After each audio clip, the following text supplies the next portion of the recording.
ಓಂ ಶ್ರೀ ಗುರುಭ್ಯೋ ನಮಃ.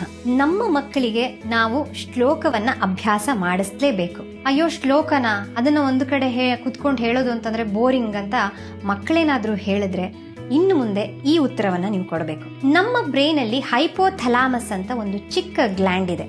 ಅದು ಇಡೀ ಎಂಡೋಕ್ರೈನ್ ಸಿಸ್ಟಮ್ ಅನ್ನ ನಿಯಂತ್ರಣದಲ್ಲಿ ಇರಿಸಿಕೊಳ್ಳಬಲ್ಲಂತಹ ಒಂದು ಗ್ಲ್ಯಾಂಡ್. ಎಂಡೋಕ್ರೈನ್ ಸಿಸ್ಟಮ್ ಅಂತಂದ್ರೆ pituitary, pineal glands, parathyroid, thyroid, pancreas, testis, ovary ಇವೆಲ್ಲವನ್ನ ಒಳಗೊಂಡಿರುವಂತಹ ಎಂಡೋಕ್ರೈನ್ ಸಿಸ್ಟಮ್. ಈ ಎಂಡೋಕ್ರೈನ್ ಸಿಸ್ಟಮ್ ಅನ್ನ ನಿಯಂತ್ರಣ ಇರೋದು ಯಾರ ಕೈಯಲ್ಲಿ? ಹೈಪೋಥಲಾಮಸ್ ಅನ್ನುವ ಚಿಕ್ಕ ಗ್ಲ್ಯಾಂಡಿನ ಕೈಯಲ್ಲಿ. ನಾವು ಶ್ಲೋಕವನ್ನ ಹೇಳಿದಾಗ ಏನಾಗುತ್ತೆ ಅಂತಂದ್ರೆ ನಾಲಿಗೆ, ತುಟಿ ಹಾಗೆ ಗಂಟಲಿನ ಮೇಲೆ ಪ್ರೆಷರ್ ಬೀಳುತ್ತೆ.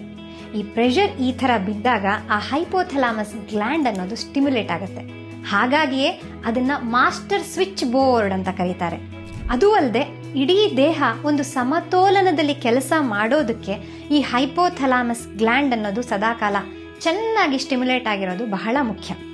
ಇದು ರೋಗ ನಿರೋಧಕ ಶಕ್ತಿಯನ್ನು ಕೂಡ ಹೆಚ್ಚು ಮಾಡುತ್ತೆ. ವಿದೇಶದ ವಿಶ್ವವಿದ್ಯಾನಿಲಯಗಳಲ್ಲಿ ಈ ಬಗ್ಗೆ ರಿಸರ್ಚ್ ಆಗುತ್ತೆ. ಆದರೆ ನಮ್ಮಲ್ಲಿ ನಮ್ಮ ಋಷಿ ಮುನಿಗಳು, ನಮ್ಮ ಸನಾತನ ಪರಂಪರೆ ಅನ್ನೋದು ಬಹಳ ಹಿಂದೆಯೇ ಇದನ್ನೆಲ್ಲವನ್ನ ಕೊಟ್ಟು ಬಿಟ್ಟಿದೆ. ನಾವು ಮಾಡಬೇಕಾಗಿರೋ ಕೆಲಸ ಏನು ಅಂತಂದ್ರೆ ಅದನ್ನ ಅನುಸರಣೆ ಮಾಡ್ತಾ ಹೋಗೋದಷ್ಟೇನೆ.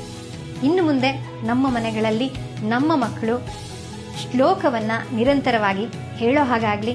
ಯಾಕೆ ಅಂತ ಕೇಳಿದ್ರೆ ಈ ಉತ್ತರವನ್ನ ಖಂಡಿತ ಕೊಡ್ತಾರೆ.